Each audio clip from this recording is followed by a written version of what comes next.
tontolo politika indray kosa nitondra ny fomba fijeriny mahakasika ny tsy mbola fahatanterahany fifidianana communaly ny avy eo anivony antoko Front Patriotique Malagasy akoatr'izay ny setra ny fampihavanam-pirenena isan'ny tondran'izy ireo ny fomba fijeriny ihany koa. Mitaky ny tokony hanatotosana amin'ny fifidianana ben'ny tanàna amin'ity taon'ity Andriamatoa James Ratsimy avy amin'ny Front Patriotique Malagasy. Ho azy dia zava-dehibe ny firosoana amin'izay.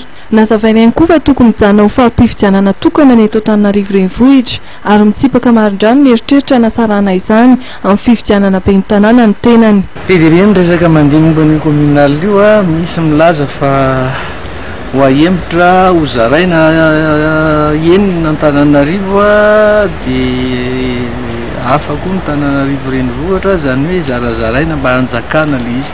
Za aloha dia mampirisika hoe atao viaingana le fifidianana, atao viaingana dia aingana dia any ny fampitady izay candidat rehetra fa aza hembotra tsony aza mitady zavatra hoe zao ny antony hanamorana azy dia PDS mandrakariva foana ve no apetraka ataovy le fifidianana dia alao ny vahoaka ny isafidy zay tiany tantana ny renivohitra.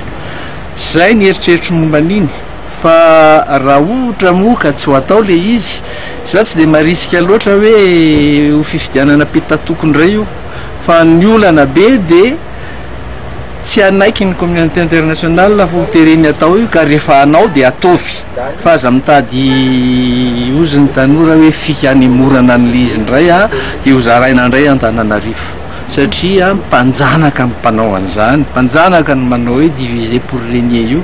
Mitondra ny fijery mikasika amin'ny fihampihavanam-pirenena ihany koa Andriamatoa James Ratsimy. Tena victime atao amin'ny olatra rehetra io dia ny vahoaka.